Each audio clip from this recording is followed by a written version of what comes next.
You guys take a sign language class. Here.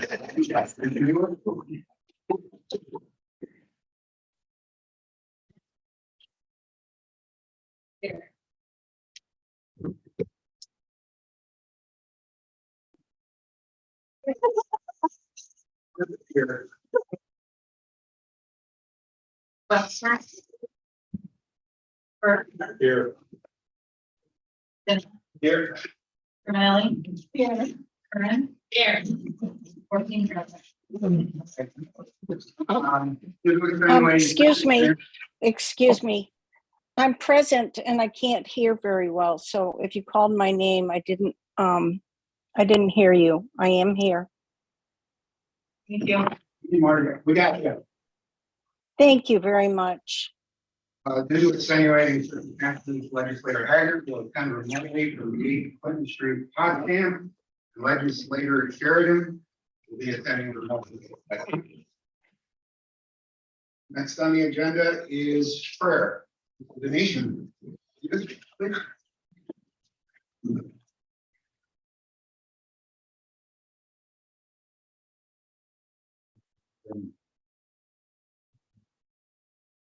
Dear Heavenly Father, this evening we thank you for the opportunity to gather here in your sight as citizens of our great and wonderful nation.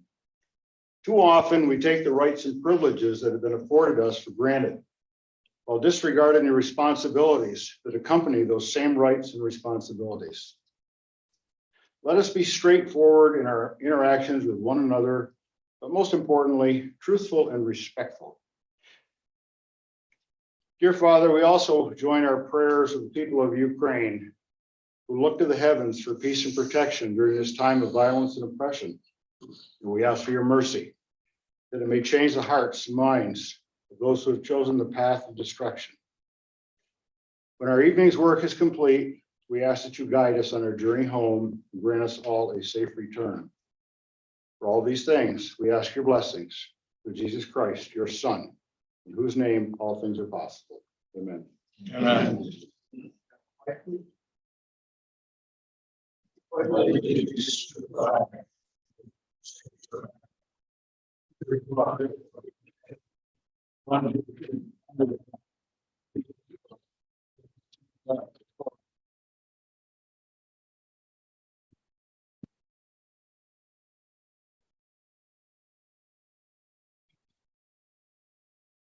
Birthday. Does anyone know? Miss Reagan. Today is the birthday of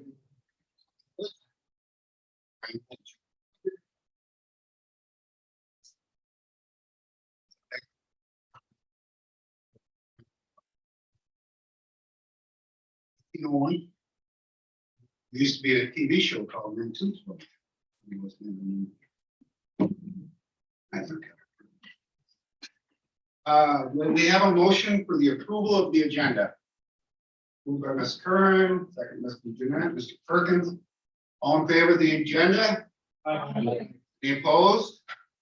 Carried. Approval of the minutes of February 6, 2023. Moved by Mr. Perkins, second by Ms. Curran. Any discussion? All in favor? Aye. Any opposed? Carried. Now, we have our esteemed Senator, Senator Steck, would like to make a few comments. Would you come to the podium? And thank you for coming. My pleasure. Thanks, Chairman. Good afternoon, everyone. It's a privilege to be here today. As fortune would have it, normally we're in session the first part of the week from January through June. So Monday, Tuesday, and Wednesday, we're usually. But because of holiday schedule, Monday and Tuesday are not session. It happened to coincide with your board meeting. So I wanted to take advantage of this opportunity. I won't be bothering you by coming here and getting in your business here at your regular meetings, but I thought it was a good opportunity to at least introduce myself to the full county board. As you all know, the state went through redistricting. We got 2/3 of it done last year. The congressional lines and the Senate lines are settled. And the new line has me splitting St. Lawrence County with Senator Mark Walsh. Senator Walsh and I were both in the assembly together. And then I'm in the Senate now. This is my second term, but he just started his first term. So you used to have 3 senators, including, of course, your very own Senator Patty Ritchie. She's retired. And now the districts are drawn so that you've got 2 of us. I live down in Warren County. So it's a little bit of a haul for me to get here, and I'm not complaining, but I just try to give you an idea of the size of the district. Mine and Mark Walsh are the 2 largest districts in the state. But my background, local government is near and dear to my heart. Warren County is a Board of Supervisors county, and for 9 years I was the Queensbury Town Supervisor, town of 30,000 people. It's the largest town in the Senate district. And then I was also, of course, on the county board of supervisors those 9 years. In the last 2 years, I was the chair. So I understand the importance and the work and the challenges of county government that everybody, including the state of New York, places on you. So I respect that. I come from it, so your issues are known to me as far as what are countywide issues that every county is struggling with. I get that. I talked to some of you before the meeting here. But for everybody, the EF map, the Medicaid grab back that the governor has proposed in her draft budget, $625 million from counties is a big issue. I know. I also know that I don't think there's a lot of support in the Senate or the Assembly in either chamber to let that happen. But until the budget is finalized and voted on, you never know. So if you're nervous about the budget, you should be, but all is not lost. There's plenty of time left. NISAC and individual counties have been communicating their concerns with that, and the tax foreclosure process and the solar, the state reaching in and taking over solar, and now the governor's proposing reaching in and having a hand in housing decisions and growth in the state. I know that this is kind of a heavy-handed overreach that a lot of local municipalities are concerned with. So I get that, but the challenge for me, I think this year, while I had the privilege of representing 6 towns in eastern St. Lawrence County last 2 years when I was in the Senate, now I've got 17 towns in St. Lawrence County. So the only part that's new to the district for me is those new towns that I picked up in St. Lawrence County. Everything else is known to me. The poor folks in Warren County must be tired of me by now, except I grew up there, so it's not so bad. But one of the things I always like to tell anytime I meet with a St. Lawrence group, as far as, this guys from Glens Falls, how often are we going to see him? How, it's a big district. Does he know anything about us? And I'm mindful that I got a government class from St. Lawrence County or St. Lawrence University here tonight. So I hope you don't hold this against me. But my opening for people in St. Lawrence County is that I'm a graduate of Clarkson University. And I do love the green and gold tile motif here at this beautiful building here in Canton.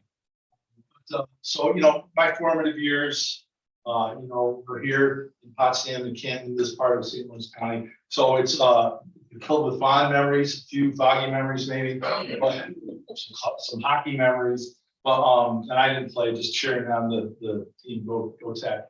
So this is a place that I grew up. This is my formative years. And the Navy helped paper school. I went away, I served in the Navy for 8 years and got out and moved back to my hometown down in Queensbury, and got involved in, had a regular job, but then I got involved in politics. And I tell everyone I started realizing I like my part-time job more than my full-time job. So a lot of local government experience, and certainly, this year's budget I think is going to be a very interesting one. We're all citizens and taxpayers here, and if any board members have any questions for me, I'm happy to try to entertain them. But we're all in this together. The approach is that unfortunately a lot of times we get a one-size-fits-all approach from New York City.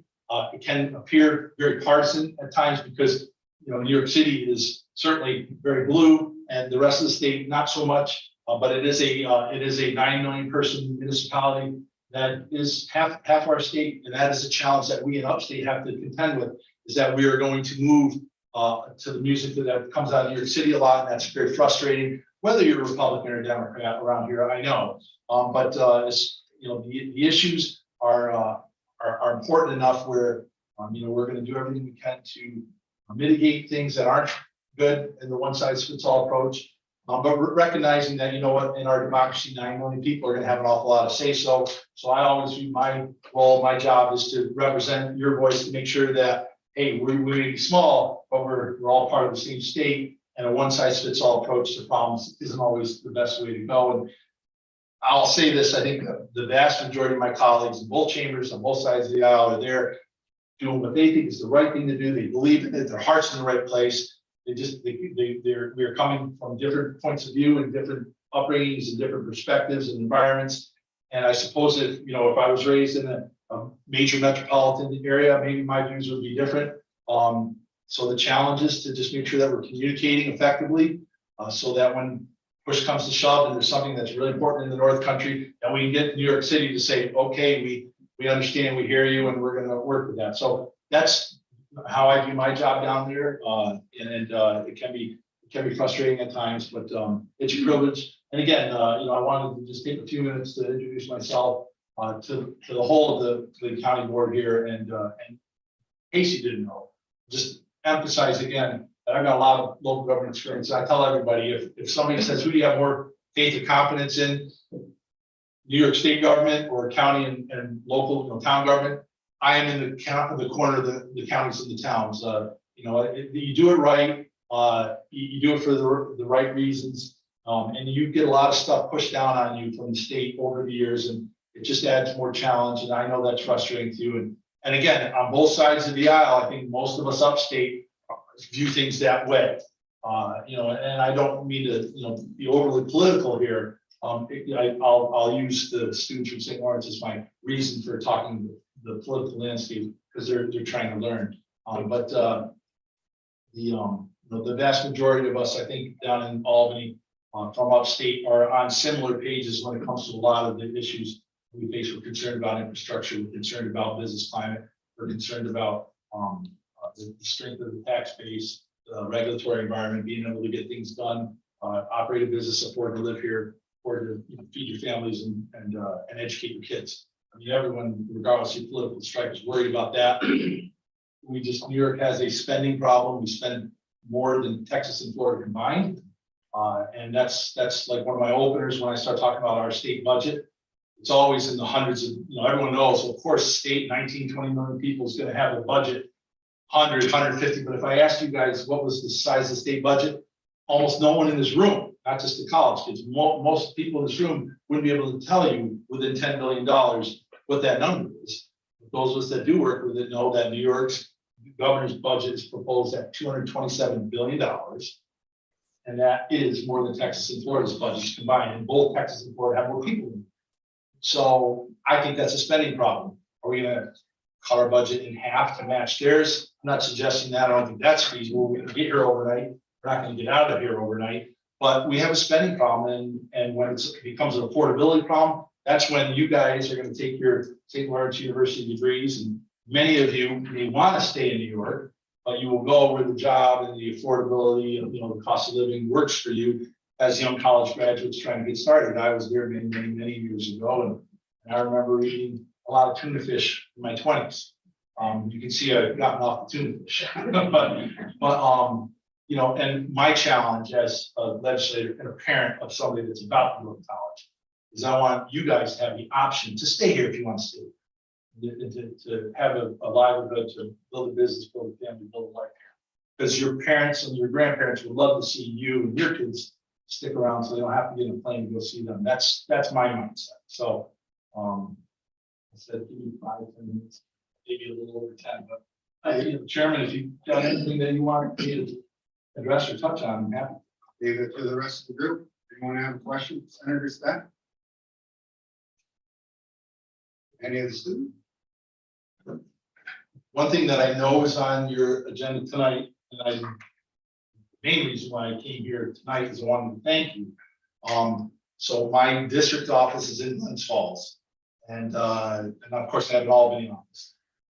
We got permission from the Senate majority to open a satellite office here in Canton, here in this building. So I know that the St. Lawrence legislature and your staff, our administrator looked, and we said we'd love to have a space if you've got one. You found one for me. So we're thrilled with that. I know that you've got a resolution to approve that tonight.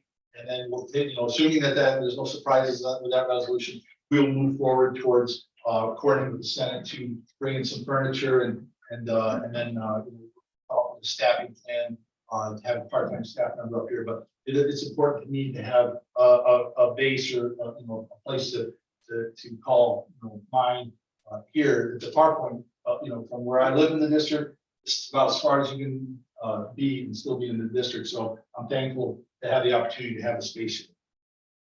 Yes, sir.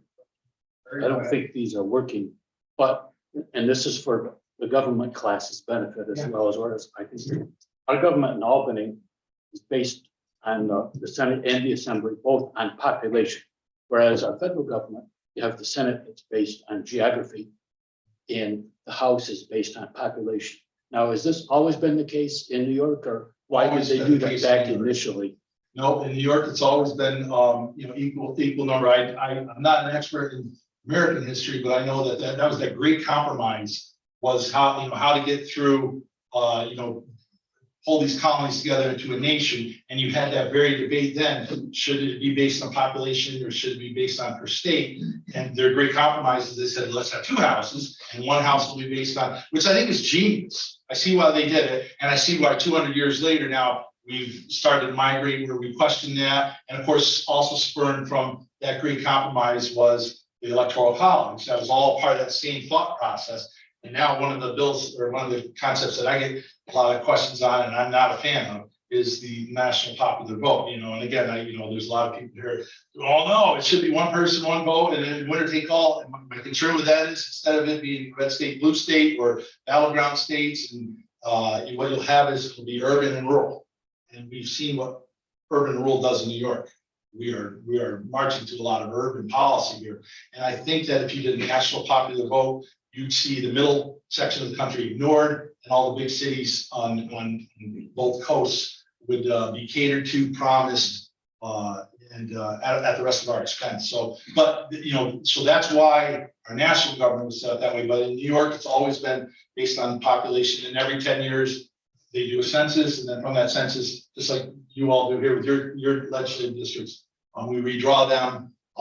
Now, changing that would require changing the state's constitution. That process is 2 different legislatures in a row have to pass resolutions to make amendment to the Constitution, and then that must go to the voters. I can tell you this, right? If you're in charge, and somebody says, "Hey, not be in charge for a little while and see what happens," the politics and human nature being what they are, they're never going to do that. So the likelihood of doing a hey, the Senate be by county and the Assembly be by population is very slim, because you'd be asking the legislature, you'd be asking one party to give up its stranglehold on control. But I mean, it's a fair point, because as we've talked about, there's a lot of people that are frustrated that a lot of the rules are dictated to us out of New York City in response to New York City problems. And we can debate whether or not we agree with that approach or not, but that is the reality, is that if something happens in New York City, so New York City gets it in its mind that this is a political issue they want to address, they oftentimes will address it in city level government. And then, the local political pot there will churn, and then all of a sudden it would be like, these legislators will bring it out in New York City to Albany and say, "Hey, we did this in New York City. We think we should do it in Albany." And then they bring it up there, and eventually we're voting on stuff that I'm shaking my head saying, "I can't believe that we're even voting on this." But that's how all. Mr. Hallford. Senator, thank you so much for being here. We appreciate it. This is a question again for the benefit of our students. I'm Ben Hall, proud St. Lawrence grad. I remember my government class at learning about our genius bicameral system of government. My question is, with its reputation for gridlock and partisanship and futility, why would anyone in their right mind get into politics, local government, or your level state? My word of advice for you: you're all young. You got your whole lives ahead of you. You could be anything you want. For mine, it was a sense of duty and service. I love my community. When I got out of the Navy, I moved back to my hometown and took a job, but I wanted to get involved in local government. I was on the zoning board. That was my first local government experience. I did that for a little while, and then I went to the town board. And, zoning issues, what's the street gonna look like, where are you gonna allow this to be built? Very, right next door, important stuff, not your partisan, the choice and defense and criminal justice and guns, it was really just, love of community, but I found that I liked it.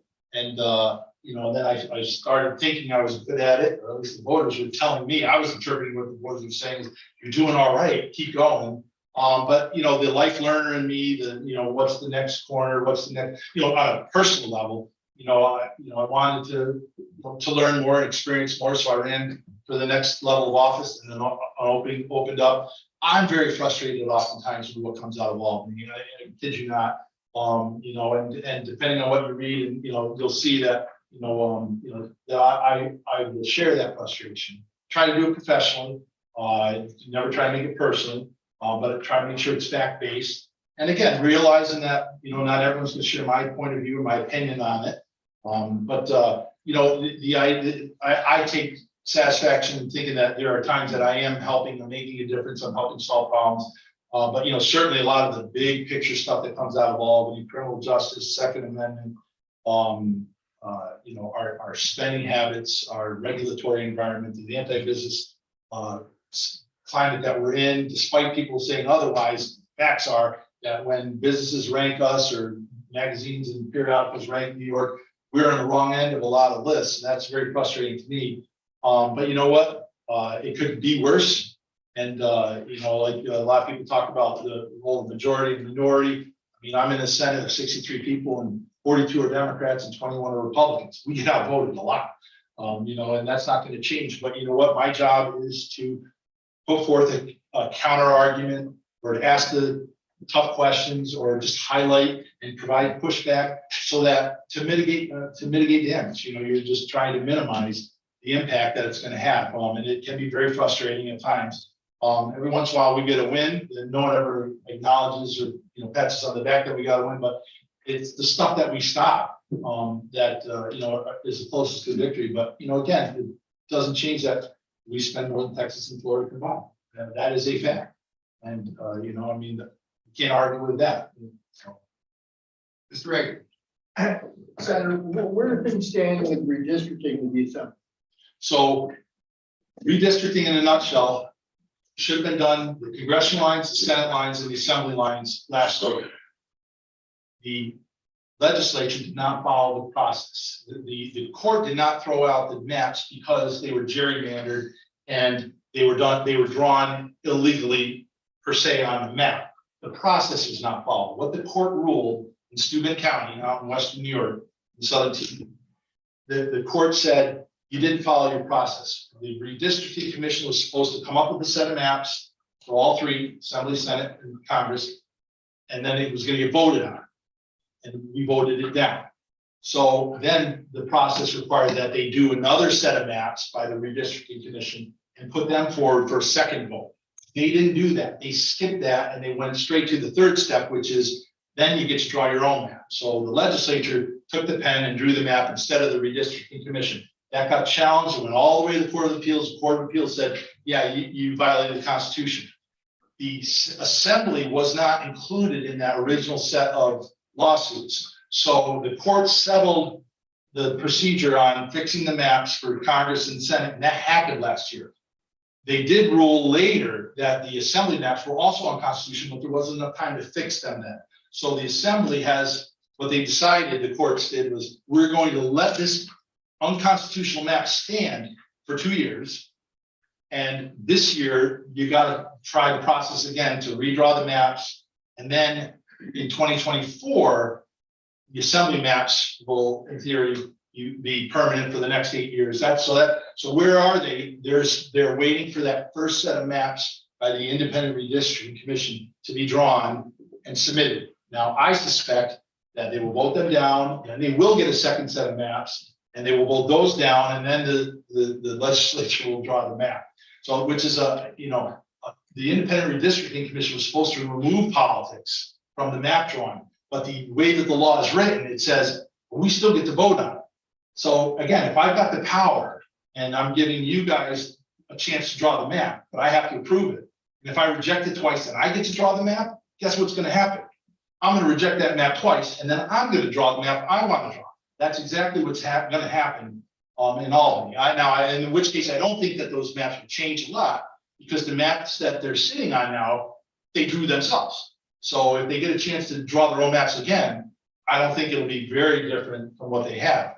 But we are in that process now. Sometime by the end of session, they'll need to have this done so that these maps are in place, so that next year they're ready to run on maps. I gotta tell you, if you're a life learner, you're going through a redistricting in the legislature, you're gonna learn a lot. If it happens every 10 years, but and every state, I mean, you probably have your own squabbles here when you have to draw your maps.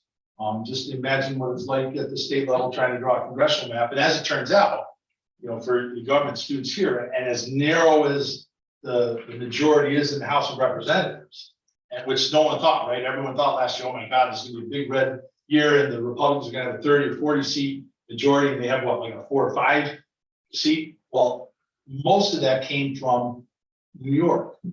The way that that map got thrown out and redrawn, the way that ball landed, New York had more Republican representation than it would have otherwise. New York, very blue state, may have made the difference in which party controlled the House of Representatives. So it all goes back to, that old saying, where every vote counts. You never, it's hard to say, does every vote count on a presidential election?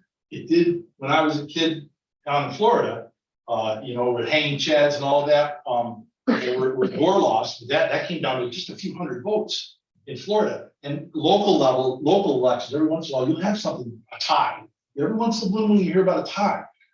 At this, these maps and how these maps were drawn, literally had a significant role to play in which parties control the House of Representatives for 2 years. So never say, I don't matter, this doesn't matter. You never know. Maybe most of the time you're right, yours won't. But every once in a while, and then as an elected official, and I imagine the rest of them in the room may feel this way, but maybe not everyone wants to say it. Look, if you're not going to vote, I want to listen to somebody that does vote. At the end of the day, we want to get reelected. We want to know who's voting. We do know. We can tell you who votes in that. So I tell you, last thing I'll say, apologize, Chairman. I talk to a lot of student groups, high school, college, and I tell everyone, I want everyone to vote, right? We want you to vote. Voting is optional. Let's see what happens if you don't pay your taxes. Right? So you go ahead and vote, but we know who votes. So you as a group will be poor voters. Your parents are so-so voters. Grandma and grandpa are awesome voters. Grandma and grandpa write it on their calendar. They don't put it on their phone. They write it on the calendar, am I right? Right? They plan the day around it. We're going to lunch, and grandpa and I are going to go vote. And so it's a thing. And you know what? If that's the pool of people that are going to make the decision, that's why we talk about Medicaid and Medicare, and we don't talk about skateboard parks. Because the skateboarders don't vote, but grandma and grandpa care about Medicaid and Medicare. So I say that not to insult you, but to motivate you that go ahead and buck that trend. But I know what the history is, and I know what statistics are. But you know what? If you don't like that, if that irritates you, then go ahead and vote, because I want you to vote. Because guess what? You're going to be paying for these things that we're deciding in Albany, Washington now, long after I'm in here. You're going to be paying for it. And, the whole purpose of this Zoom is to take care of the generations coming behind us, whether it's finances or the job market or criminal justice or the climate, is that I want to leave it better for you, but you're going to be paying the bills. So you may as well engage. You don't have to be political junkie, but pay a little bit of attention and participate. If you're going to participate, great. If you don't want to participate, that's okay. Just make sure you pay your taxes. Thank you again, Senator Stack. Thanks for letting me ramble. Nice to meet you. No, it was good. And Ben, I just want to reiterate two little things. Is another part of this, how you get into this business, community service. Encourage you all, Rotary, Montezana, anything that's community service oriented. That's where I started. 20 years as a Rotarian. It is good for your community. It's good for your character. It just builds everything. This is second nature now, I guess, but in being respectful. We disagree all the time. This one will be smooth for the most part, but we disagree like bears. And we can go out and have a drink and do whatever afterward and treat each other respectfully. So I think we as a country are losing sight of that. And I think this is, you are in the next group. So, Chairman, Thank you, I agree completely, and as my parting words to your colleagues, I'm there for any of you. Mark Walsh's side of the county, my side of the county, Republican, Democrat, we're here to work for you, the county, your constituents. My phone is always open. That's my chief of staff right there, Deb Capizzuti. Some of you met her before.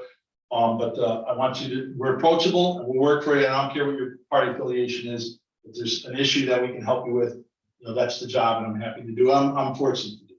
I'm privileged. So thank you. Thanks for asking.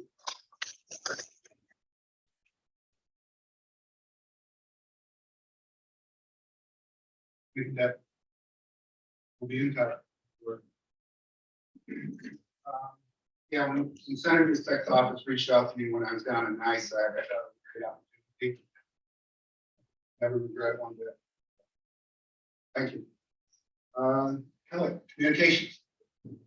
Card was received from Nancy LaFever, thanking the Board of Legislators for her reappointment as county historian and for the kind words spoken at the meeting. She said she is excited for the opportunity to continue serving St. Lawrence County as the county historian. An email was received from Peggy Musa Fulton, thanking the Board of Legislators for considering her request to make ImageMate software accessible and free to the citizens of St. Lawrence County. An email was received from Levi Zufall of Waddington requesting the Board of Legislators fully support Senate Bill S 3158 and Assembly Bill A 1581, the CARE Act, in the form of a written resolution urging action to be taken on the CARE Act and sending this to Governor Kathy Hochul. An email was received from Janet Rich of Canton regarding concerns about the bus system and grants. Okay, now's the point for citizen participation. Any citizen wanting to address this board is asked to stand at the microphone, state their name before beginning their talk. The citizen participation will be in the form of an oral address directed to the members of the board, not a question and answer. And the address will be limited to a total of 5 minutes. And first on the list is Kevin Berry.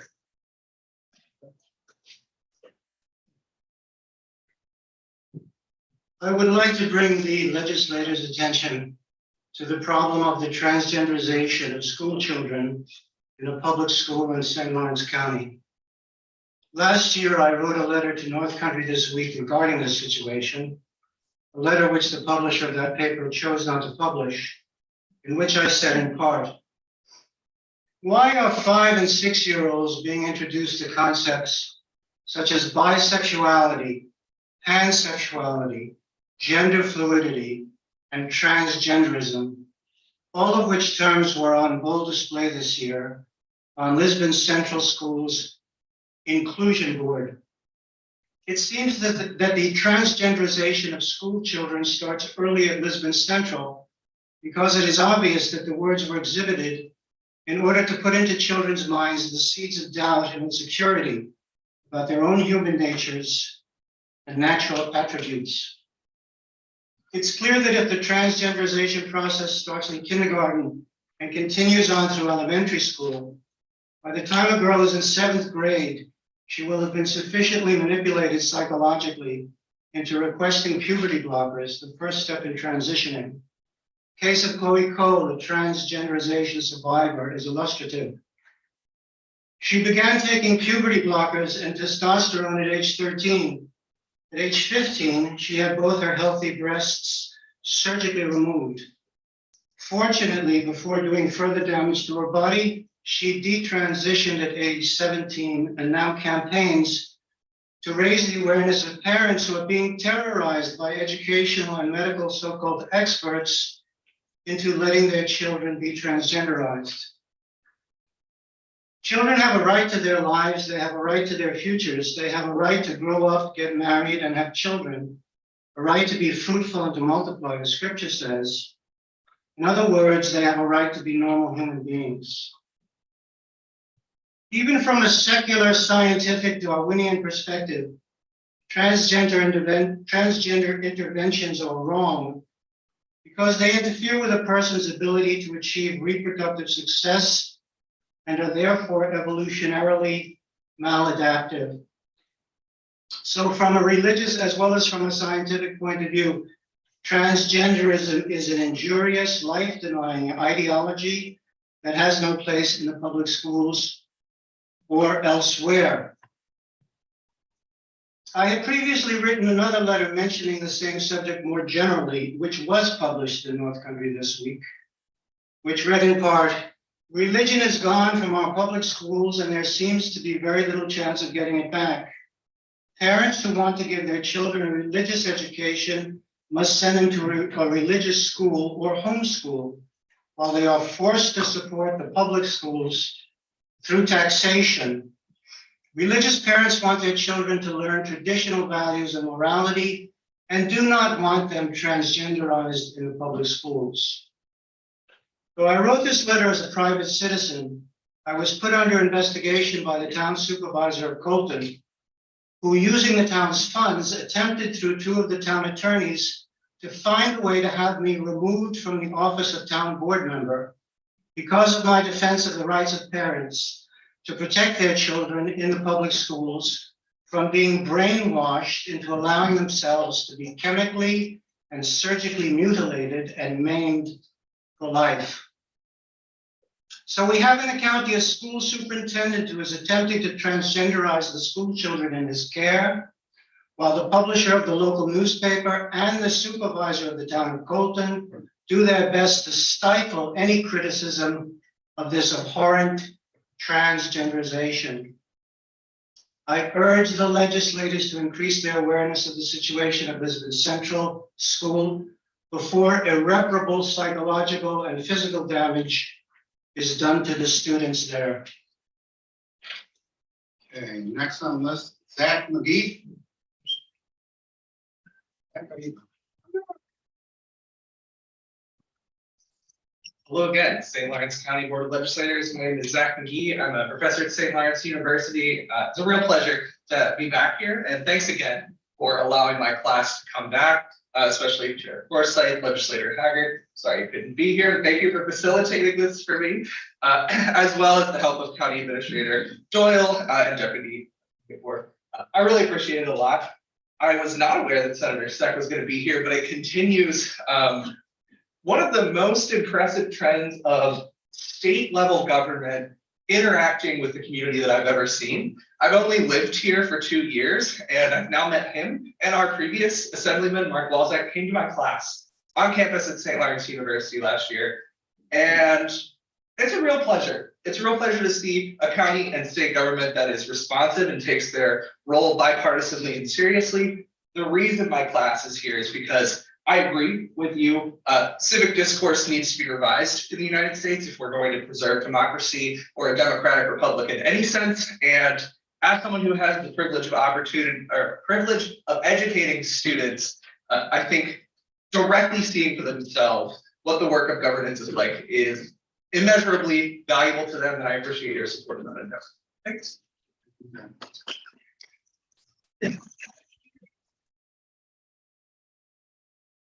I encourage you to come to our finance or one of our other monthly meetings or weekly meetings, because a lot more discussion. A lot of this, it seemed like it's just going through, but these have been debated and argued. And respectfully. Move on. Right. Presentation of resolutions, Ms. Curran.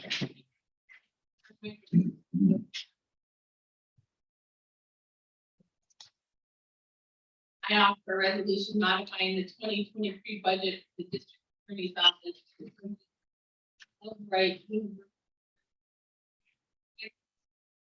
Laptop. Second.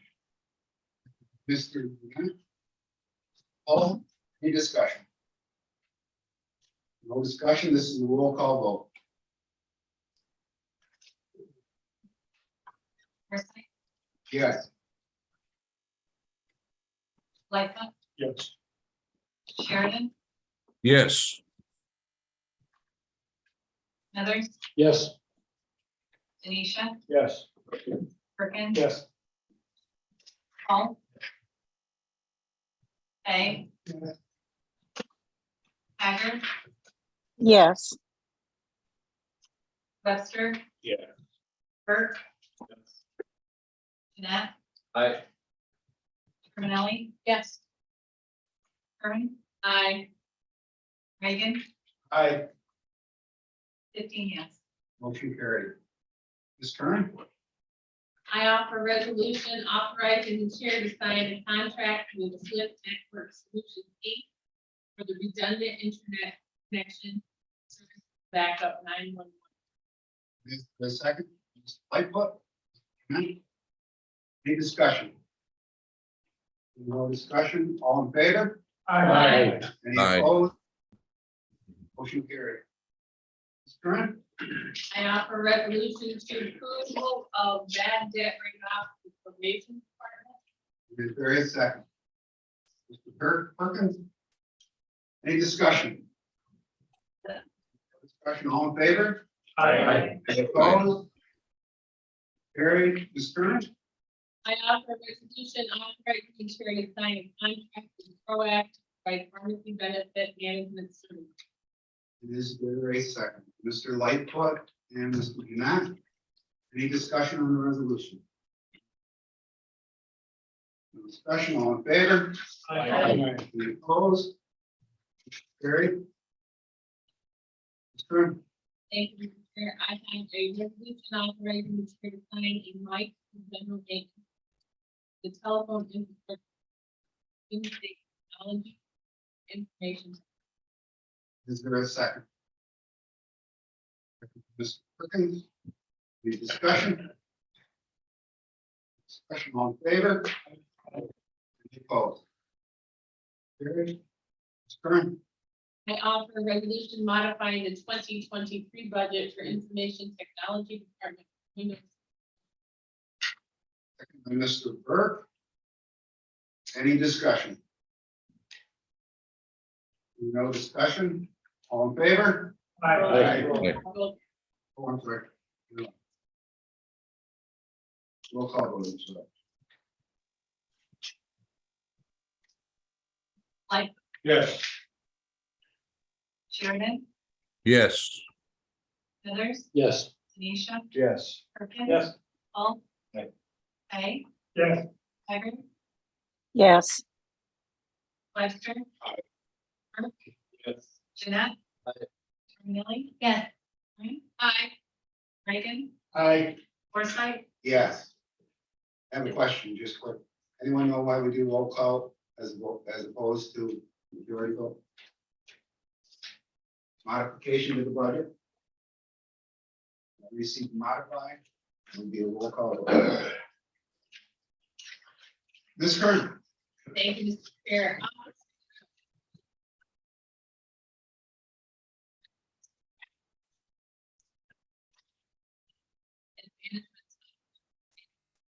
Is there a second? By Mr. Jeanette, Mr. Hall, any discussion? No discussion, all in favor? Aye. Any opposed? Carried. Mr. Hall, Thank you, Mr. Chair. I have a resolution modifying the 2022 budget for community services for funding received from New York State Oasis to St. Lawrence County as pass-through funding to approved agencies. and is there a second? Second by Mr. Fay and Ms. Curran. Any discussion? This is a roll call vote. Sheridan, Yes. Smithers, Yes. Denisha, Yes. Perkins. Yes. Paul. Aye. Hay, Yes. Hager, yes, Webster, Yes. Burke, Yes. Jeanette. Aye. Terminelli. Yes. Kern. Aye. Reagan, Aye. Forsythe, Yes. Lightfoot. Yes. 15 yes. Carried. Mr. Hall, Thank you, Mr. Chair. I have a resolution modifying budget for comprehensive opioid stimulants and abuse substance program, known as COST-2, funding from the Office of Justice Program. and is there a second by Mr. Berg, Ms. Curran, Mr. Perkins? Any discussion? No discussion on roll call vote.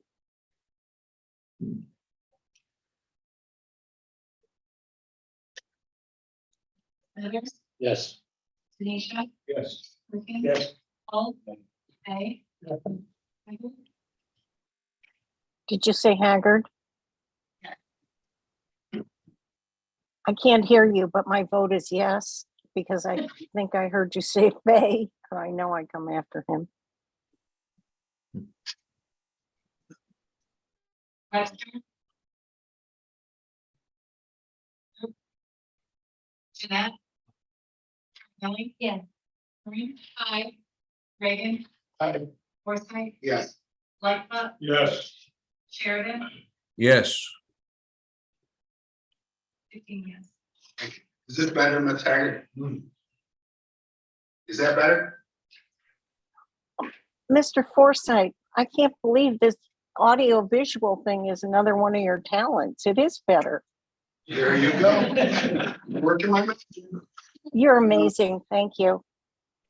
Mr. Hall. Chair, I have a resolution authorizing the chair to sign a participation agreement with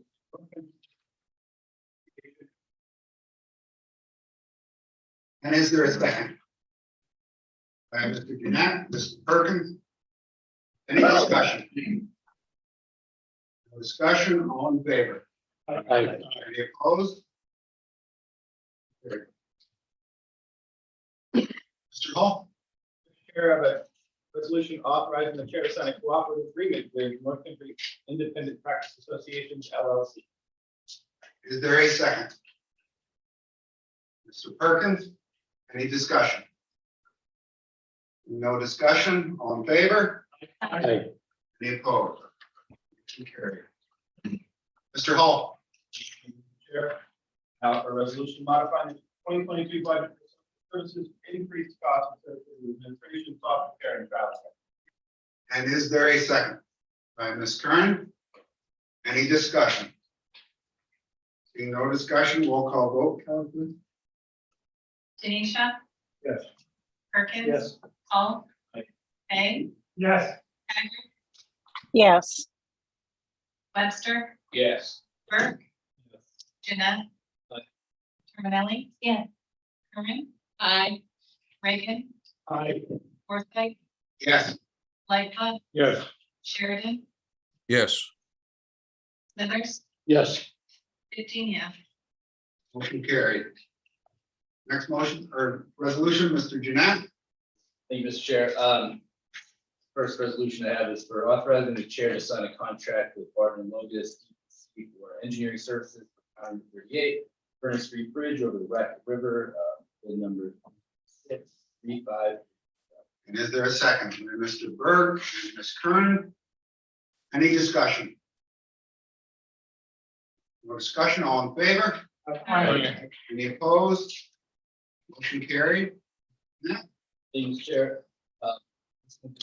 Authorizing the chair to sign roadside and mowing contracts. And is there a second? By Ms. Kern and Mr. Perkins. Any discussion? Seeing no discussion, all in favor? Aye. aye, Any opposed? Motion carried. Mr. Jeanette. Thank you, Mr. Chair. This next one is for authorizing the chair to sign an agreement between the New York Environmental Protection Spill Compensation Fund and County of St. Lawrence, New York, regarding tax delinquent property owned by Amy L. Maslin Jr. and Donna M. Maslin.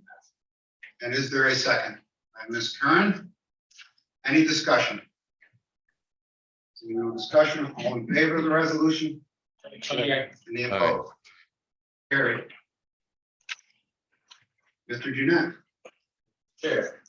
The next one is for opposing the imposition of additional unfunded mandates in the New York State fiscal year 2020 budget and calling on the governor of New York State to remove Part M of Article 7 revenue bills from the 2024 executive budget. And seconded by Mr. Lightfoot. Ms. Kern. Any discussion on the resolution? Ms. Kern. Just for the students that are in attendance, the reason that we're passing this is because every year when we come up with a reasonable way to make our budget here at the county, we've cut property taxes for the residents.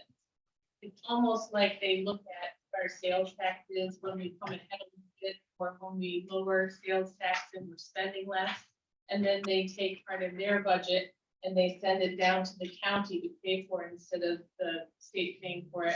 Even in cases where the federal government sends them money, they just keep it and pass the cost on, to us, which is why we're one of the more expensive states right now to live in. Any other discussion? All in favor of the resolution? Aye. Any opposed? Motion carried.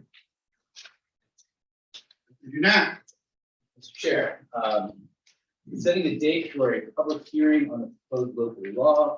This is your free exemptions for certain members of volunteer fire companies and ambulance service in St. Lawrence County pursuant to section 466-A of the real property tax law and repealing local law number 2 for the year 2005 in St. Lawrence County. and seconded by Mr. Lightfoot and Ms. Curran. and Mr. Webster. Discussion, Mr. Denisha. Oh, it's the next one? What was that? Is this? Sorry about that. Okay. Yeah, we had, my microphone is not working.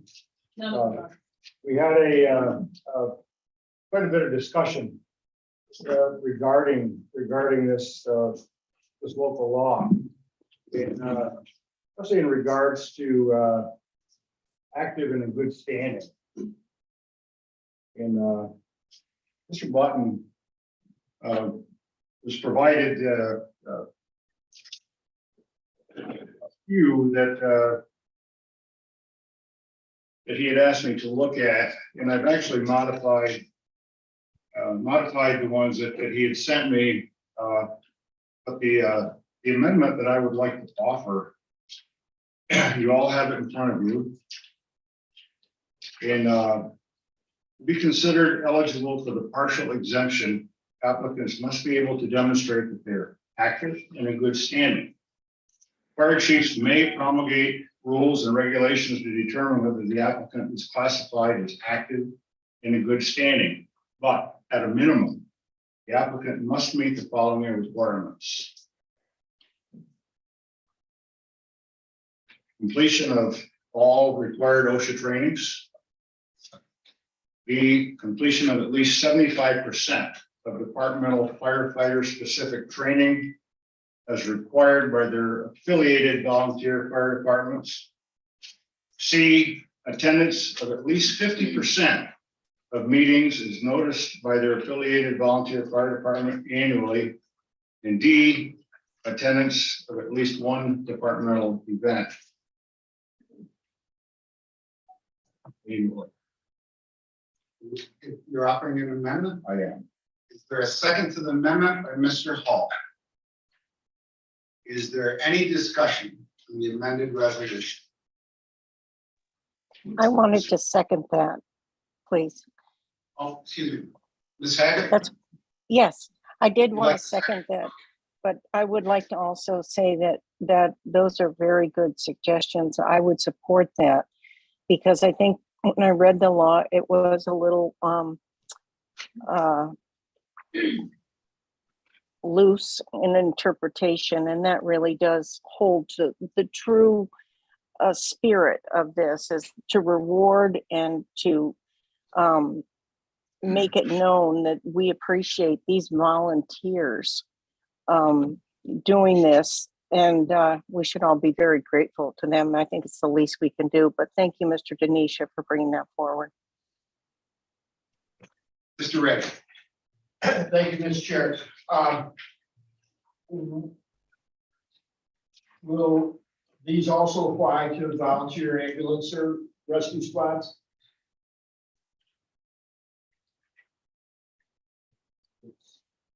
Any enrolled member, if you look under section 4, any enrolled member of St. Lawrence County Fire Department or St. Lawrence County Ambulance Service.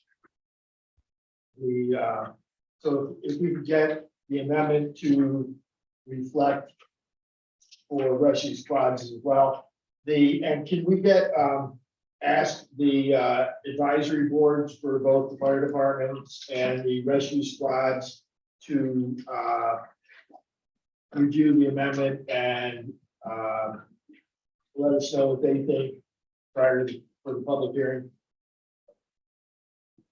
It's fine by me. I'll go with a little more. So.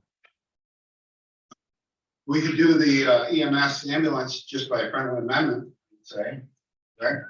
We could do that right off, and then, yeah, shoot it out to them and let them review it. Yeah. Okay, any more discussion? All in favor? Aye. Oh, I'm sorry. Ms. Sherman? I sort of belong to our local employer.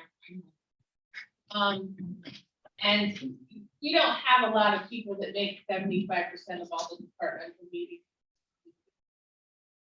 You're more apt to get them to 100%. Really important is who hauls their cookies out of bed at 3:15 in the morning when the local, largest building in town is on fire. Who comes when there's, car versus deer, or when something's just in need. I'd much rather talk about who actually comes to the call versus it's a lot easier to show up to a training when the bell sounds. I want people, I don't think being this strict really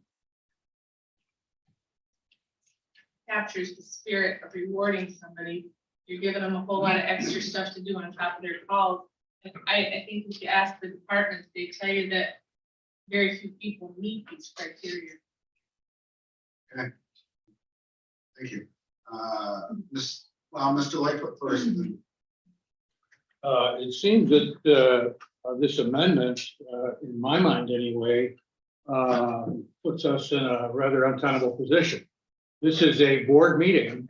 If we pass this tonight, that becomes, I don't want to say law, but it becomes accepted and done, a done deal, so to speak. And to send it out to the fire departments or EMC after the fact seems a little, the donkey's pushing the cart. And that's not the way it's supposed to be. So I will be voting against it unless somebody moves to table this whole resolution until our next. There's a motion to table. Ms. Criminality? Ms. Curran? No discussion on the tabled resolution. All in favor of tabling the resolution? Aye. All opposed? Motion carried. Mr. Jeanette? Thank you, Mr. Chair. Bring this resolution to call on the state of New York to continue to pass through federal Affordable Care Act and enhance federal Medicaid assistance for center children. And is there a second? Mr. Burke? Any discussion? No discussion, all in favor? Aye. Any opposed? Motion carried.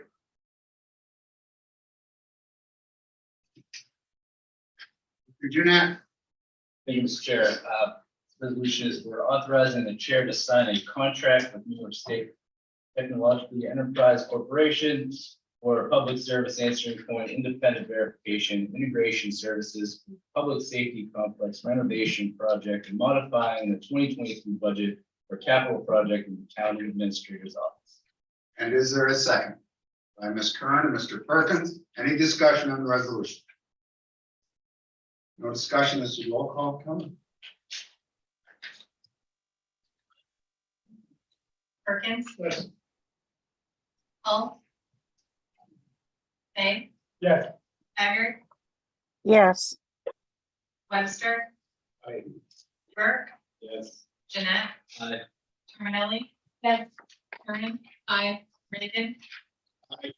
Forsythe? Yes. Lightfoot? Yes. Sheridan? Yes. Smithers? Yes. Denisha? Yes. 15 yes. Carried. Mr. Jeanette? Thank you, Mr. Chair. This is A for point of amending order, resolution- Mr. Chair, point of order. If we could go back to setting a date for the public hearing on the local law for the fire department. Did we table, I'm a little confused. Did we table setting the date? Or just the entire idea of setting the date because we don't like the way the law is written? I'm a little confused. I think that, Margaret, it's a tabled resolution. I think point of order would be that we can't discuss it, right? On a table, on a motion to table, there is no discussion. On the issue. Resolution. I'm not discussing the resolution. I want to know if we're tabling setting the date. Is that correct? That's correct. The resolution that was tabled was the resolution that would set the public hearing date. Thank you. Thank you.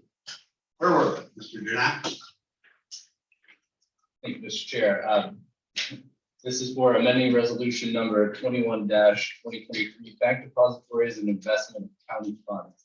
And is there a second? Ms. Kern, Mr. Fay? Any discussion on this resolution? All in favor? Aye. Any opposed? Motion carried. Mr. Jeanette? Thank you, Mr. Chair. This is for proclaiming March 2023 as Women's History Month in St. Lawrence County. And is there a second? Mrs. Haggard, Ms. Curran, Ms. Terminelli, Mr. Reagan. Any discussion on the resolution? Oh, Ms. Haggard, I'd like to be added as a co-sponsor. you certainly may. Wednesday. Thank you, sir. Any more discussion? All in favor of the resolution? Aye. Any opposed? Motion carried. Mr. Jeanette? Thank you, Mr. Chair. This is for authorizing the chair to sign a contract extension with Adirondack Architectural Heritage for preparation of a National Register of Historic Places District Nomination application modifying the 2023 budget for the County Administrator's Office. And is there a second? Second by Mr. Denisha, Ms. Curran. Any discussion on the resolution? This is a roll call vote, Kelly?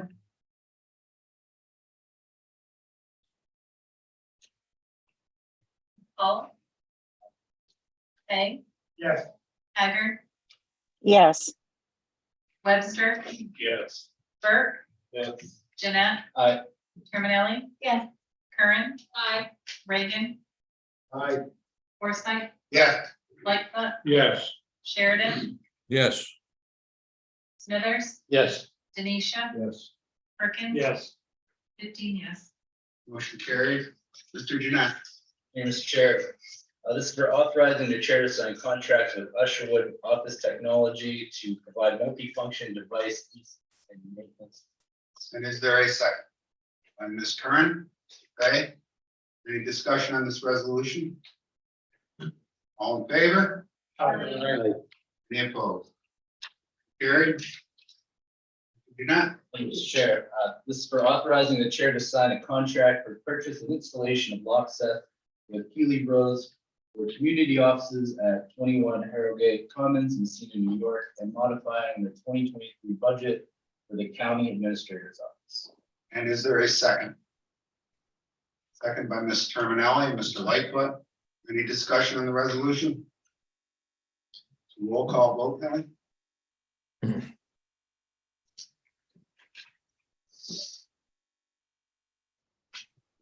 Fay? Yes. Haggard? Yes. Webster? Aye. Burke? Yes. Jeanette? Aye. Terminelli? Yes. Curran? Aye. Reagan? Aye. Forsythe? Yes. Lightfoot? Yes. Sheridan? Yes. Smithers? Yes. Denisha? Yes. Mr. Jeanette? Chair.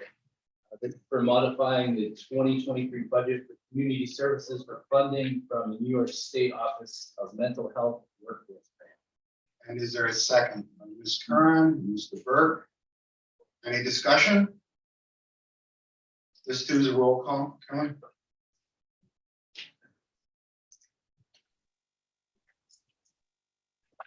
Haggard, Yes.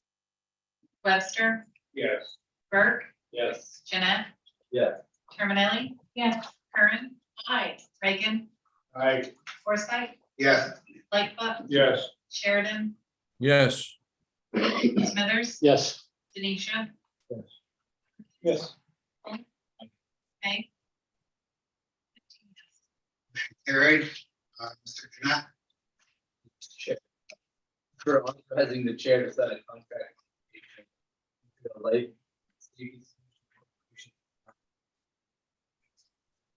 And is there a second? By Ms. Curran and Mr. Perkins.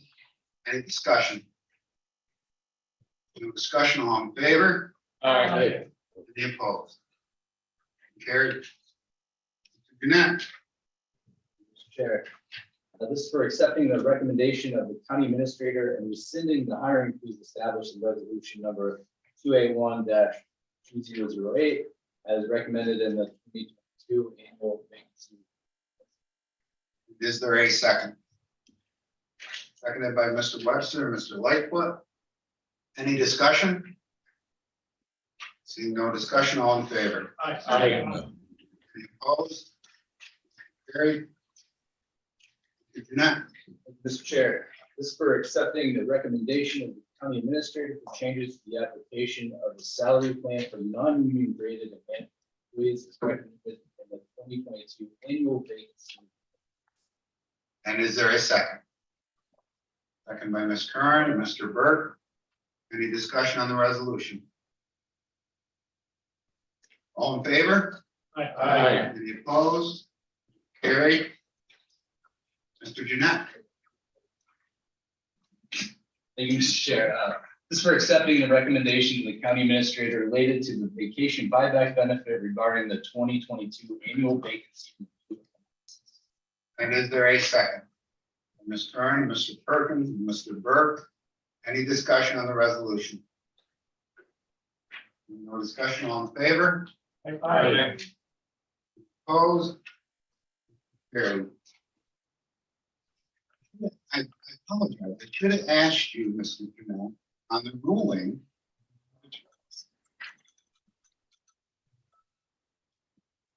Give a resolution. We'll talk about that later. Going straight. Yeah, I know. I got you. Thank you, Mr. Chair. Mr. Jeanette, please. Thank you. This is for accepting the recommendations of the county administrator regarding the, I believe I just went back to another one here. I did not, no, I'm sorry. Accepting the recommendations for the county administrator regarding the 2022 annual vacancy review analysis for insurance benefits and leave approvals for non-union and part-time employees. And is there a second? Mr. Burke, Ms. Curran, any discussion? No discussion, all in favor? Aye. Any opposed? Carried. Mr. Jeanette? Mr. Chair, this is for accepting the recommendation of the county administrator regarding the continuance of creating temporary positions to train with employees prior to retirement or when the need arises. Seconded by Mr. Lightfoot and Ms. Curran. Any discussion? Mr. Lightfoot? If it pleases the chairman, I'd like to be added as a co-sponsor. Certainly. Thank Any more discussion? All in favor of the resolution? Aye. Any opposed? Motion carried. Mr. Jeanette? Mr. Chair, final one is for authorizing the filling of vacancies. Seconded by Ms. Curran, Mr. Burke. Any discussion? No discussion, all in favor? Aye. Any opposed? Margaret, can you still hear me in a second?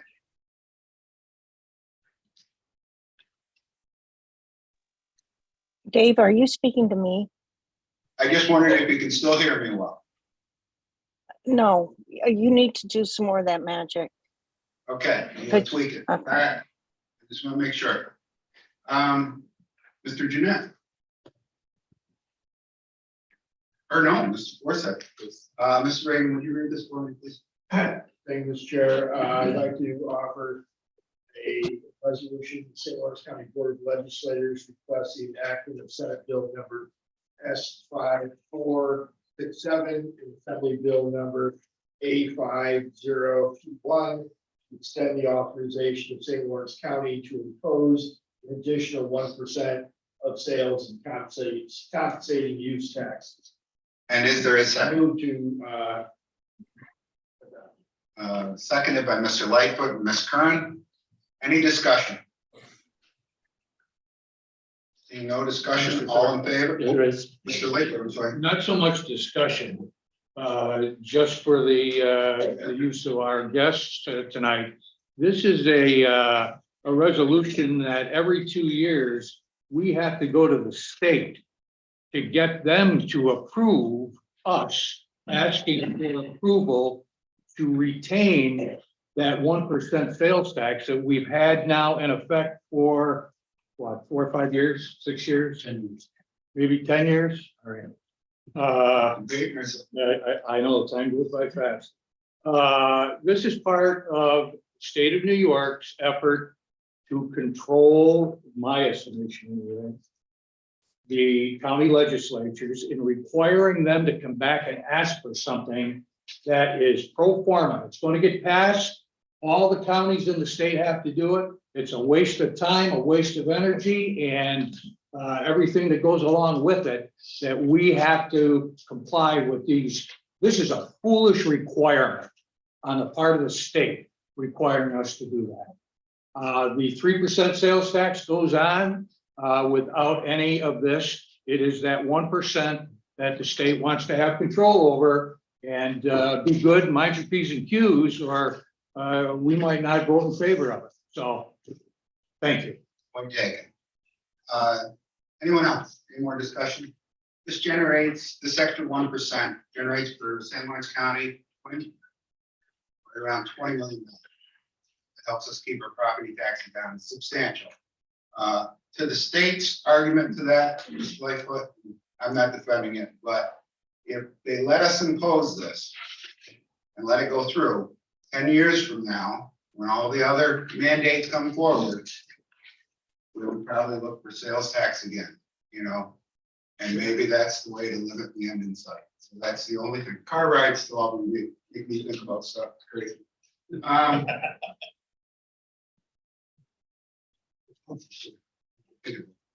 All in favor of the resolution?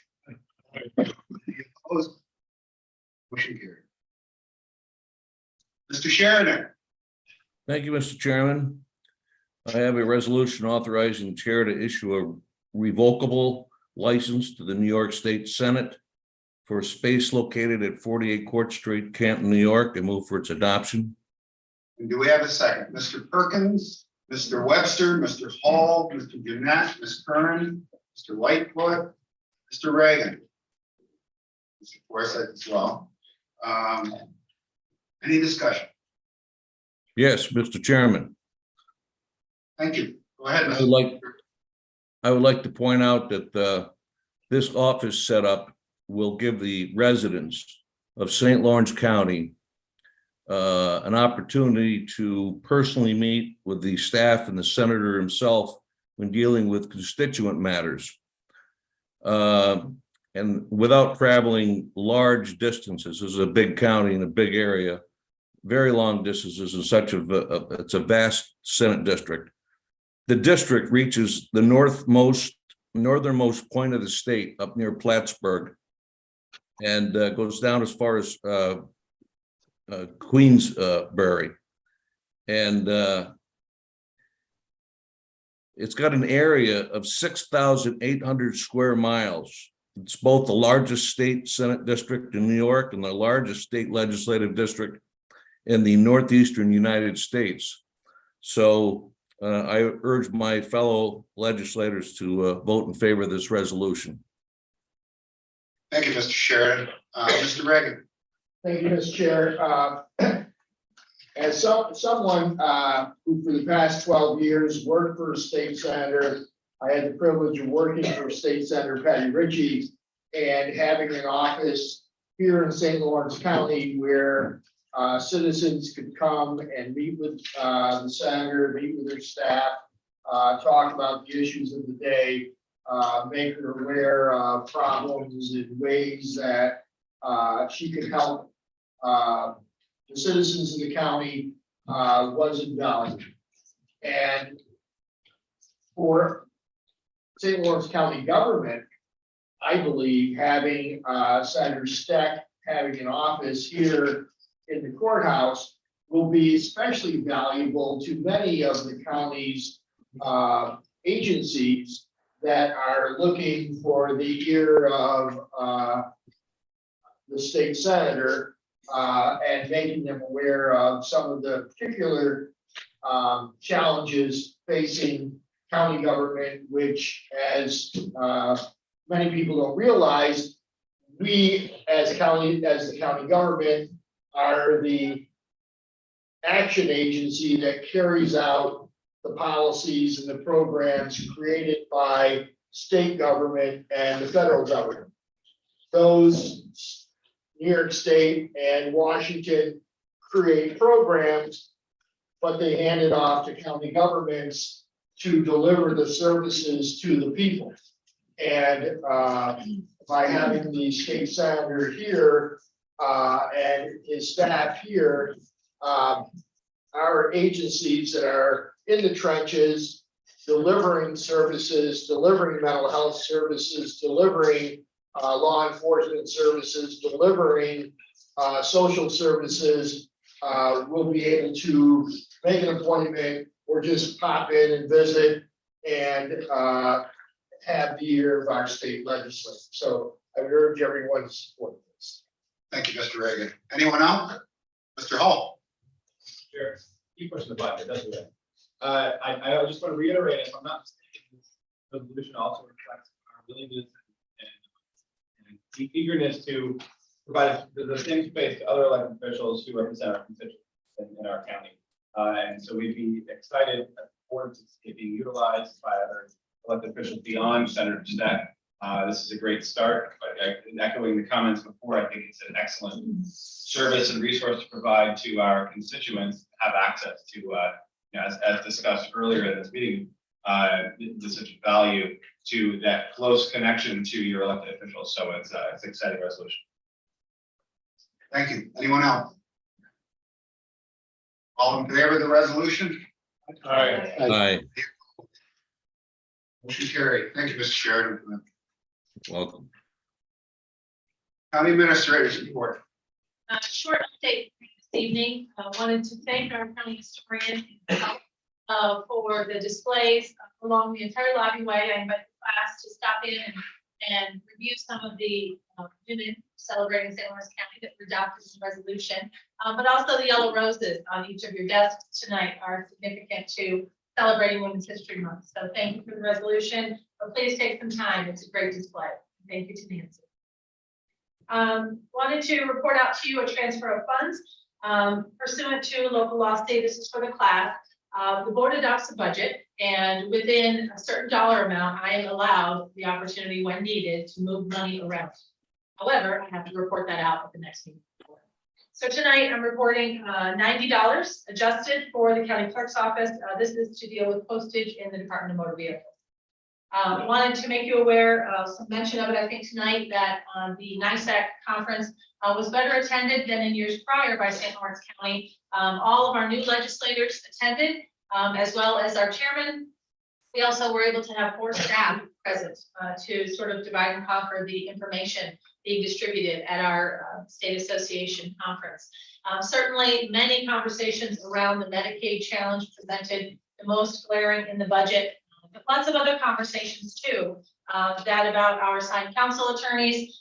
One that perked up, I think, in a few different areas was around the solar conversation and the changes. But in one of the committees I participated in, the decommissioning process, and I know this board's expressed an interest in that conversation about decommissioning solar in the out years, is an issue that NISAC is taking up very seriously, understanding the challenges because there's no real teeth to hold the developer or the installer to that 20-year commitment on the other end. So expect to see some more information on that as well. Certainly, as Senator Stack spoke to tonight, the Medicaid challenge, all sorts of angles and additions to the conversation. Not real, I think, any understanding that any changes will be made to that at this point. But certainly grateful for the resolution. We'll pass that along. I've also talked with Commissioner Seaver about passing that along to his companion commissioners across the state, so that if they have not, they also can pass the resolution. At one of the intergovernmental affairs meetings, there was a conversation about the shared services initiative that continues across the state. There are only 16 counties currently with a shared services plan on file. I mentioned this when we visited the town supervisors meeting last month. Most of whom believe, at least in the conversations I had, that we already do a very good job of shared services, and we don't need the state to tell us that we have to commit something to paper to make that real. So there was a bit of frustration, as I think we've observed over the years, but also certainly interested in some of the other initiatives that are going on. If there's a demonstrated saving, they've reappropriated the same funds again.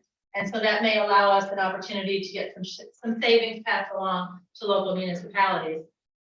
They also mentioned, and we had a visit in that meeting from one of our deputy comptroller from the Office of the State Comptroller, talking about how there are no longer any counties on the fiscal distress list.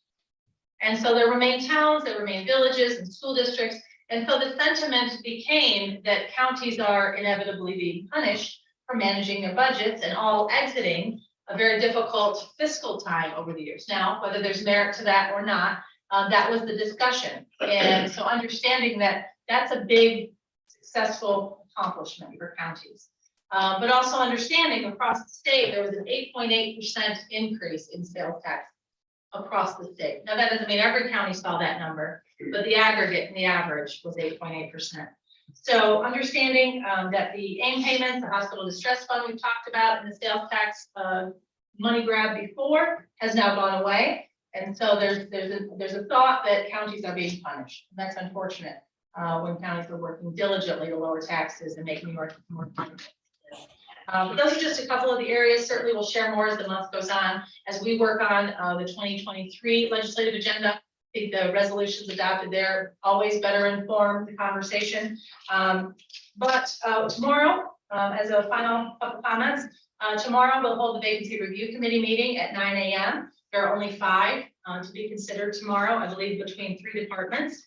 And also just wanted to mention to you that the Workforce Development Board holds their quarterly meeting on Wednesday.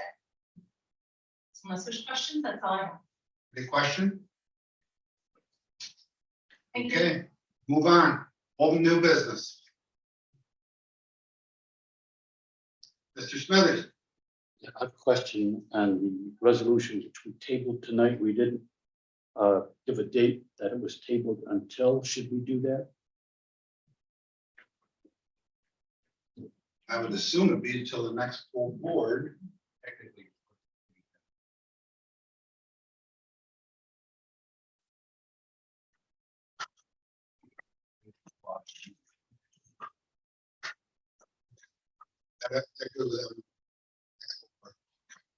Also, in addition to that, is there a certain timeline that this needs to be enacted, or can we, just for our information? 2025. So Okay, we got plenty of time. Yeah. Got it. Anyone else all the new business? Right beside me. Margaret? Ms. Hagan? Thank you. In relation to what, I'd like an opinion from our parliamentarian. It's easy for me to say. Are we tabling it because that was setting a date? Are we tabling discussion on the original resolution so we can't talk about it before the next meeting, or are we tabling it on setting a date? I'm still confused about that. So is there discussion allowed if it's not off the table until the next board meeting? And I direct that to Steve, because it's the resolution we want to talk about, not the date we're setting for a public hearing. Is that correct? Hold on. Thank you. I really appreciate it. The resolution that was tabled, as you identified, was the resolution to set the public hearing date. There is nothing theoretically that stops you from talking about the subject matter of the actual issue. But the resolution itself, setting that public hearing date, has been moved, at least according to what I just heard the chair state, until the next full board meeting. Okay, thank you very much, Mr. Button. Thank you. Moving on. Committee reports. We all attended NISAC. I've been here I'm in my 13th year. NISAC is New York State Association of Counties, where all the county heads, department heads, elected officials go. It's an intermingling. There's a lot of conferences, seminars, and myself over this time period was thinking it's kind of a waste. I'm frugal. I'm thinking it's a lot of money and whatever. It was an eye-opening event for me. And one thing I've learned over the years is I've never really had a good accounting from everyone that went.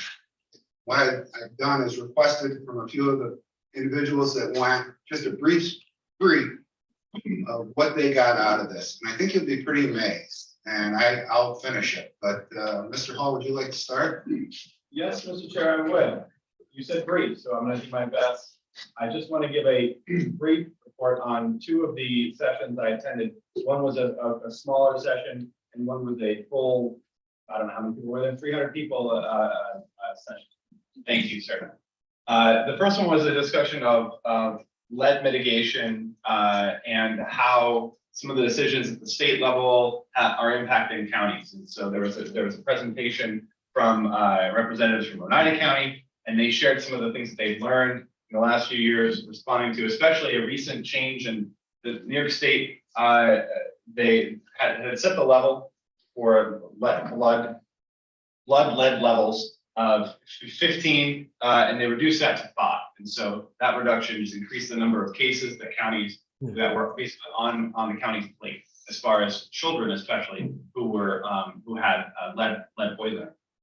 And so that reduction meant increase in number of cases, and so we discussed how they responded to that. Very helpful. Our Ms. Munger, our public health director, was also present, and so that was very, very helpful as from an informative standpoint. The presenters also discussed a proposed law from the state that would basically set a designation for high-risk areas around the state, where instead of a responsive protocol where there's a clinical result where a child has a high blood lead level. Instead of that responsive rate where we see the case, we respond as the county public health department to do an inspection and a report on the housing of that person and their family. The state's proposal would change that to a proactive protocol where in some areas, and it's still a little foggy on how the law will be interpreted, that there'd be an expectation that there'd be inspections, active inspections of multi-unit housing, and there's some concern around how that is defined, concern around compliance and how that would be followed. Very helpful discussion, very helpful from our standpoint, because we won't be subject to this law if it goes forward as proposed yet, but we're able to watch how other counties respond and learn from that. So that was the first discussion. The second one was a presentation from an economist who has all the fancy letters after his names and has been a member of all the boards and FOMC and Federal Reserve. And as an econ major from St. Lawrence, I was just super excited about this presentation. Probably one of the only ones in the room. But the economist Vincent Reinhold discussed the economic outlook for counties. What do we have to look forward to? I say that technically, not optimistically.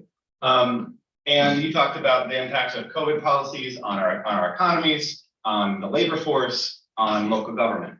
And the big question that resounded in that conversation or that presentation was why the labor participation rate was greatly reduced during and after COVID. Why hasn't it not increased back to its previous level and continued that trajectory as much as we would expect? And he attributed that primarily to hesitancy around sort of lingering concerns, health concerns having to do with COVID and exposure. And explained, it was explaining that from that standpoint. I did raise a question in the presentation and asked to what degree have we learned from a potential impact of the government creating a market for unemployment, right? Incentivizing people to not rejoin the workforce and to remain outside of the, not participating in the labor workforce. And his response was, maybe we haven't learned from that. So that was a little bit depressing, a little bit deflating. And his takeaway was there's been a permanent reduction in labor supply. And so therefore we'll have to learn to reduce our demand and just be content with less and with higher prices. So I don't mean to depress everyone, but I wanted to pass that along from the fancy economist who comes from the ivory tower, what that report was. Yeah, anyway, I'll stop there. So I probably should have started with that and then moved on to the lead. Actually, that probably would have not been helpful anyway. We can always take this up again. So. Thank you for your time. Mr. Webster. Yes, there was a lot going on. One of the first ones was economic development, environment and energy. And they were more or less pushing the green energy and what you could do, solar cells and stuff. First one, just for that, ironically, was agriculture and rural affairs, which was pushing how they're using farmland because it's cheap, it's easy, they can put it and set them up. Agriculture is one of our biggest industries in New York State right now, and they're basically just going in and just filling them. Their answer to that was, if you're going to take 100 acres of farmland away, put another 100 acres of land someplace else. Instead of just using up all the farmland, it's quick. We have companies that are coming in trying to make as much money as they can. So they just go in, set them up. There's no prep work. There's no, it's financially, it's good for them. It's really bad for New York State. There was, and another one of, I found interesting, was growing New York State cannabis industry. A lot of the towns and stuff are pushing how it's going to be good financially for us, tax-wise. The counties are only getting 1%. So if someone sells $1,000 worth of cannabis, the county's only gonna get $10. I don't even know if that's enough to financially cover medical costs of what the outcome could be from it. It's not gonna help the county financially. There was a lot of their Homeland Security and Energy amendment, First Amendment audits. That was actually really interesting. Anatomy of a cyber attack. There was a lot of information in 3 days. But it was a really good conference. There was a lot out there, a lot of good contact information and that you can look back at. I mean, I'm still sitting down and reading some of the stuff that I kind of missed there. We kind of breezed through real quick. But it was a great conference, very informal. Thank you very much, Mr. Webster. Mr. Jeanette. Thank you, Mr. Chair. Yeah, what these gentlemen just covered. I went to more some of the policy stuff, right? Just seeing how acting and conducting ourselves in here, especially coming from the corporate side and the military side. Our meetings are way different. We dress a lot different, but we're not with that much of an order going on and getting everybody's voice heard. Especially efficiency was really bad for us too. But just looking and being with that, getting more logs. I'd like to thank Ruth for getting me into those classes. There's some really great stuff on just how to be a legislator and what do legislators do. But on the business side of things, I definitely liked how we were on solidarity about pushing back to our governor about like, look, there's more to the state than just the city and how it impacts everybody literally from that corner up, and which it was nice to see everybody there was really on board and pushing that agenda forward to, hey, we're right here in Albany, right? Like, this is what could happen potentially, right? How bad are your other constituents gonna look if you just look at your one little, right, quoting it as New York City is huge, right? But still, just you need to look at the whole state, not just what we have down south and how it impacts everybody. But other than that, no, it was a good conference. Thank you very much, Mr. Jeanette. Joe, or Elaine, you want to chime in a little bit? Most eye-opening one.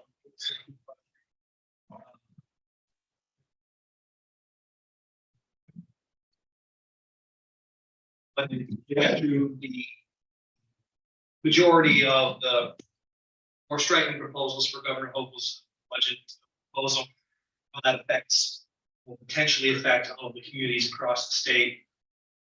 And the fact that a lot of counties, if it goes through as passed, are going to have to raise their property taxes, some of them up to double digits.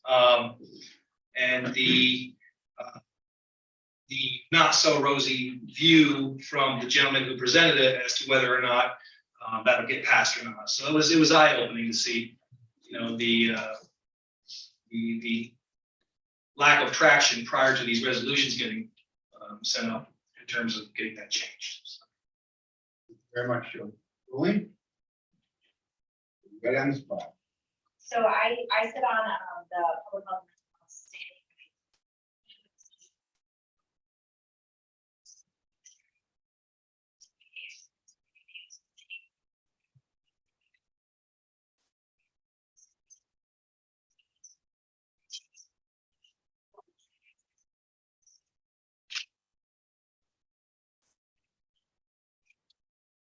That is.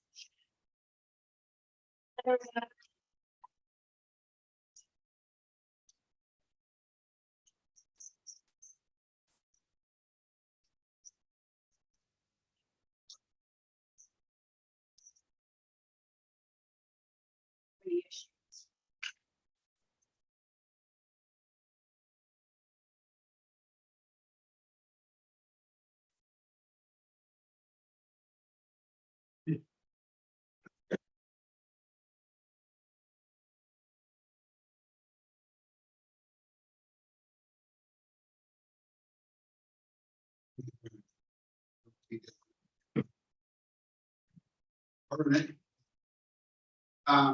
I attended the farm in Ag Land with Glenn in the morning. You know, the solar issues that we have, everyone has.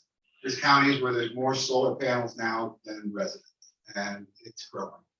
And you have to weigh that against the farmer's right to do what they want with their own property. Interesting way to look at it. Milk. We voted on a resolution to do away with flavored milk. You want to do away? Who drinks chocolate milk?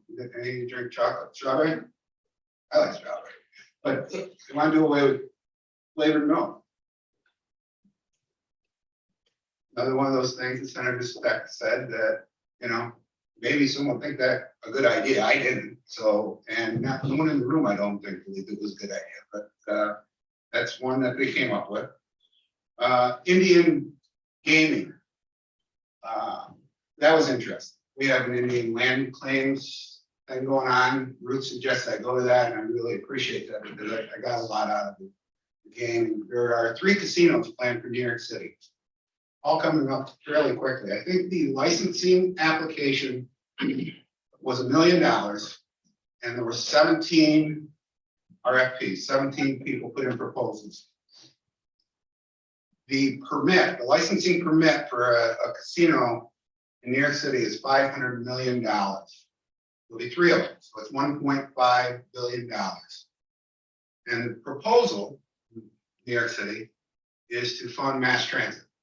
Put that all in mass transit. Now, do any of you know where the lottery money is supposed to go to? Education.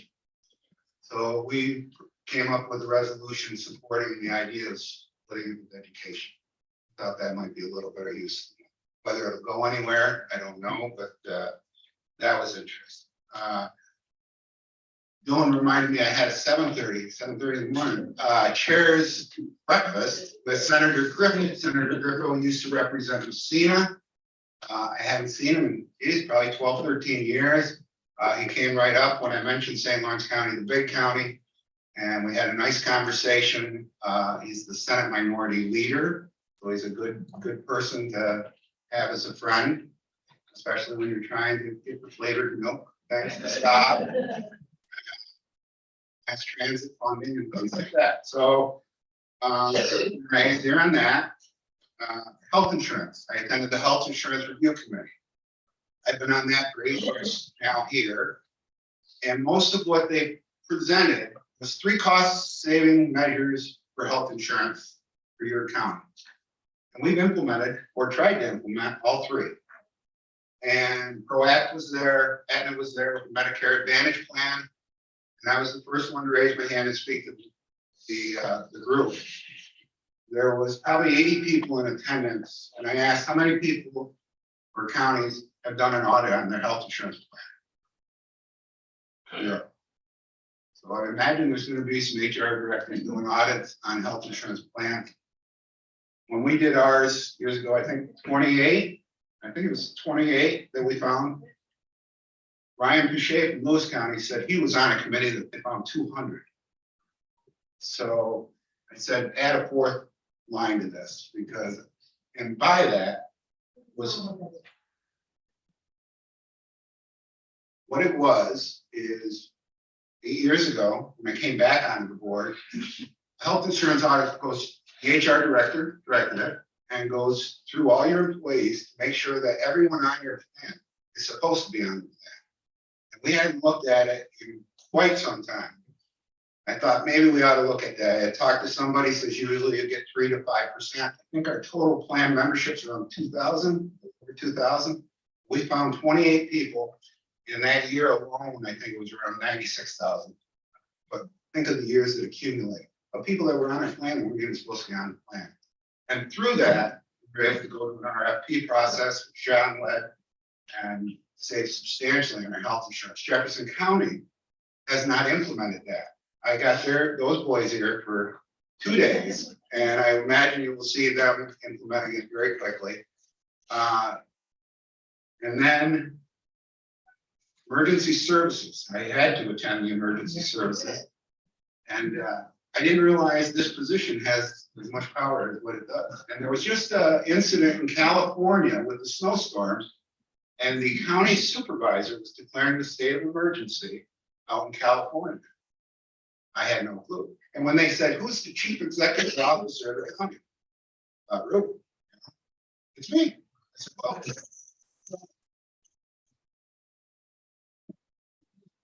he was there to help me raise my hand. So,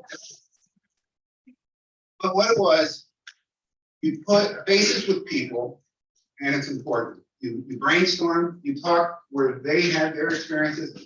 What I've learned in life is don't make all the mistakes on your own. Try to learn by someone else's mistake. It makes life so much easier. And so I am truly glad I won. And I think it's good for us to share it with this board and the public. You know, when you're sat there hobnobbing and doing whatever, we were there on official business and we conducted ourselves very well for the most part. So is there a need for executive session? There is for litigation and Oh. negotiations. Excuse me. Mr. Reagan, I'm sorry. Right. Just as final words to the government class that's here. Some of you, when you are ready to graduate, will be looking at your futures, what you're going to do with the rest of your life. Some of you have already figured that out. One of the opportunities that you have available to you that we would like you to know about is that St. Lawrence County government has almost 800 employees. And we have countless other agencies and not-for-profits that and many of the positions that we employ are civil service positions, which means that any person who meets the basic qualifications and takes the exam has an opportunity to be hired based on their abilities. And, you know, a lot of times you'll hear from people, they'll say, gosh, you know, this is a beautiful area. We have the mountains, we have the river, we have the valley, we have the great outdoors, we have wonderful communities, the school system. It's too bad there are no jobs available, and so I'm going to have to go elsewhere and start my career, get a job. one of the things that,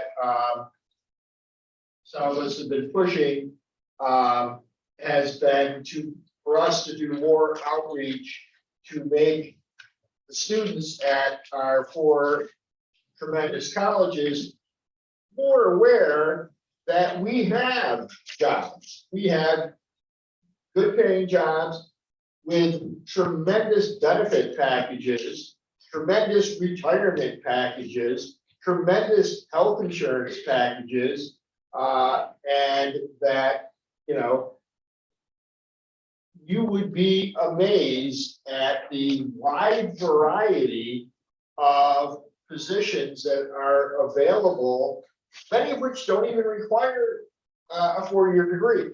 And, you know, having a four-year degree is even better. Four-year degree in the area is even better. But my point is that at some point, you know, I hope that your professor will take a look at the 32 different departments that county government is made up of, and make you guys aware of all the different areas that we are involved in. You know, we are the service deliverer. You know, whether it's the guy who goes to the sheriff's department and collects keys, or runs to jail, or is in law enforcement, or is in social services, or takes care of the elderly, or takes care of the mentally ill, or takes care of a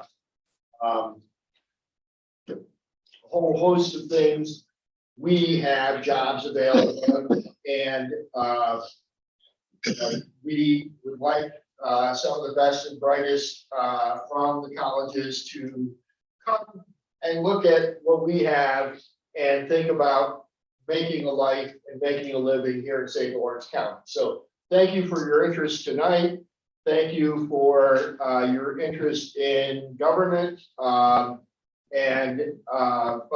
we hope that one of the things that you'll also take a look at is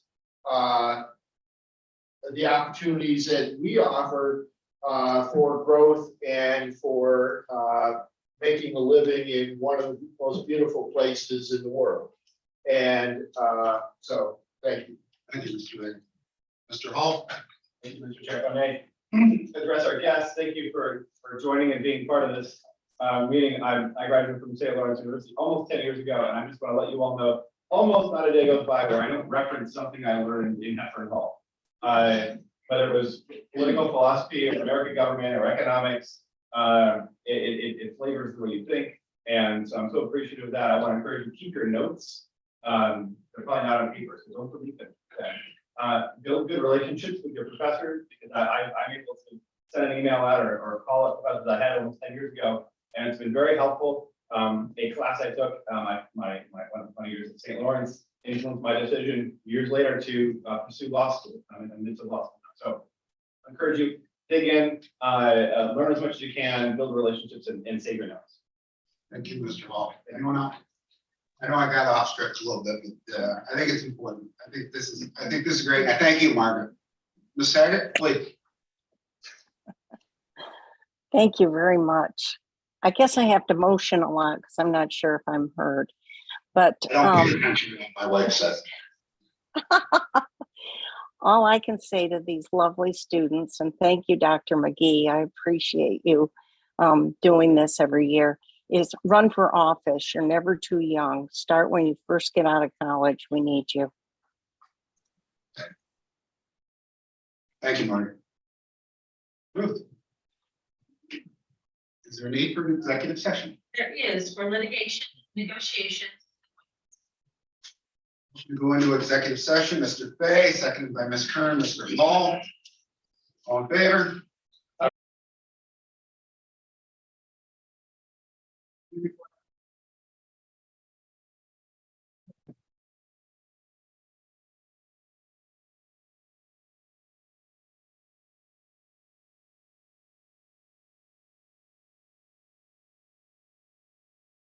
Appointments.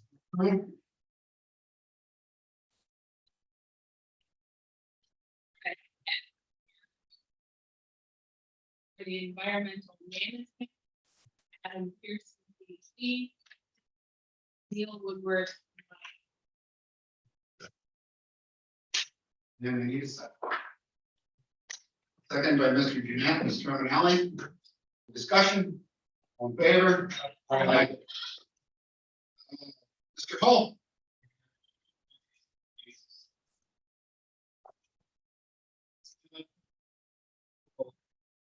Do I have a second? Second by Mr. Perkins. Any discussion? All in favor? Aye. Opposed, carried. And Mr. Jeanette. The work county board. Favor. That way. And the appointment of. Retain human services.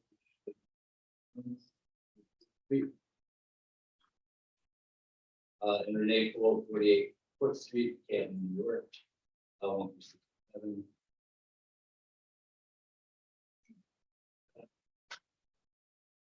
Oh, yeah, we started there. Workforce Development Board, Luann King, 69. Washington. Again. I'm sorry, the name. The president. Thank you.